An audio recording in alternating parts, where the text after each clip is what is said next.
Carson was such a fucking asshole to Travis, and he would like go off on him for like fucking 4 minutes. Forever, just forever. You are an absolute shithead. He pointed at Cooper, Travis, and I, and he was like, I could never work with you people. Like, I could never work with you. Like, about how, like, we're so unprofessional or whatever.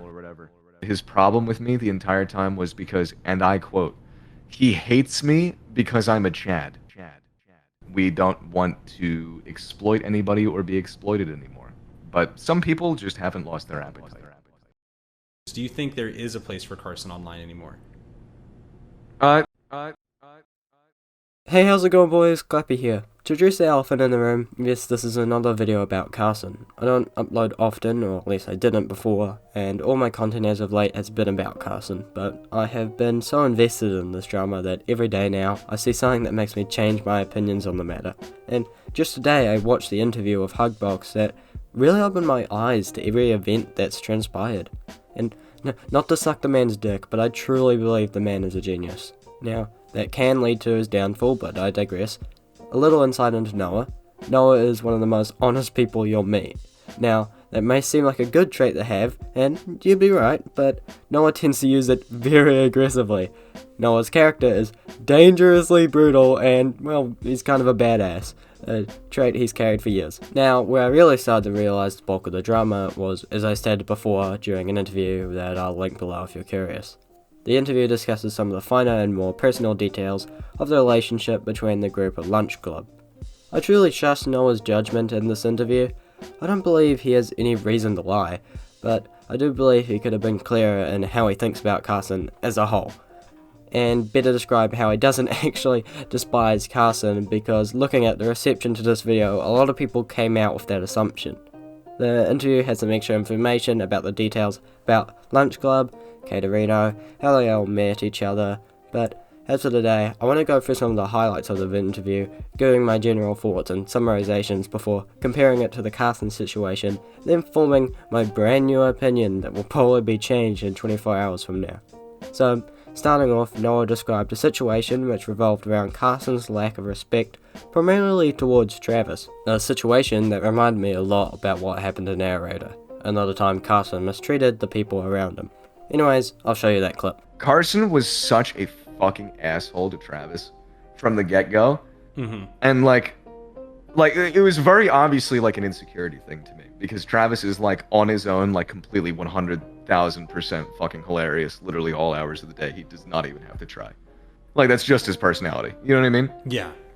And so like Carson would like put him down like a lot.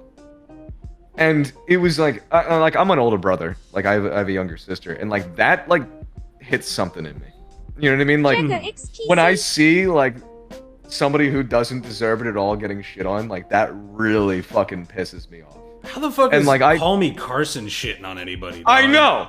And like the thing is, like I hate to be that guy, but I genuinely think that like the two guys that I live with were too nice to like call him out. Yeah.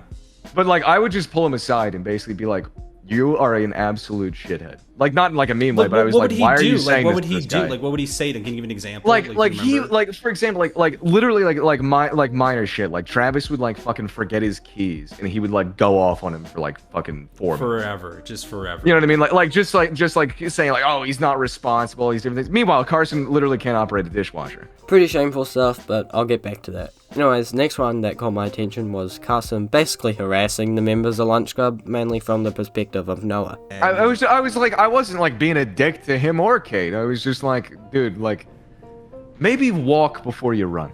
Yeah. Kind of like situation. And then he called me a misogynist, and I was not allowed on the podcast again. Wow. Which was cool.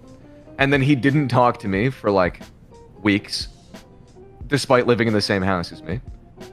Despite me trying to talk, like, again, this is like such a minor thing. He just would stonewall you? Like, you'd go up to him and he just literally would not talk to me at all. Wow. Okay. Ever. But he like had this whole freak out where he was saying like he pointed at Cooper, Travis, and I, and he was like, I could never work with you people. Like, I could never work with you. Like, about how like we're so unprofessional or whatever. Because we're not, like, I don't know, being pussies, essentially. Like, I genuinely, like, I can't even remember what the actual fight was over, because, like I said, the dude never fucking did anything, so it's like, it's not like we weren't doing work. Now, to truly get into the portion where I discuss my problems with these clips and how it affected my opinion, to compare it to the narrator drama, as you may recall, I said that time heals all wounds. Do I know if Carson has changed? No. From what I've seen and heard from people such as Connor or Schlatt, he has gone to therapy and may be better. And to highlight the mistakes and to not accept that this does not make the person who said that an angry and resentful person is naive. But it's unfortunate to see how little he seemed to care about how he reacted to people and refused to apologize. What makes me uncomfortable about his new video is not the 17-year-old girl he doesn't want to talk about. That's irrelevant. He doesn't need to.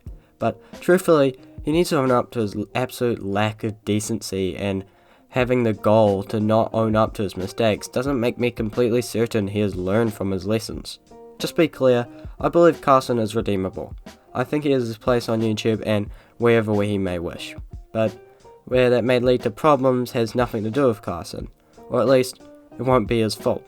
I worry for Carson and how he will be exploited for his fame and wealth. To understand that is how we need to understand that Carson is an extremely insecure person. One that probably led to the problems with his mental health today and in the past. Also, events like the Caterino and that probably stem from Carson's insecurities and how Carson wasn't equipped to deal with that sort of scenario. An idea somewhat echoed by Schlatt when he talked about the dark place he was in mentally. It would be so easy for people to exploit Carson because of those insecurities, and people may choose to play with him knowing he lost most of the people once close to him. Even Miskiff.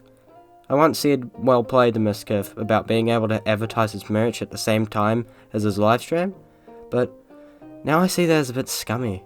Nothing against the guy, and I'm not even saying that's true, but it's just something to think about. Now, of course, I got a lot of this information from Noah Hugbox, so I'd like to take the opportunity to address Noah and discuss his way of looking at life and how he deals with getting the stuff off his chest.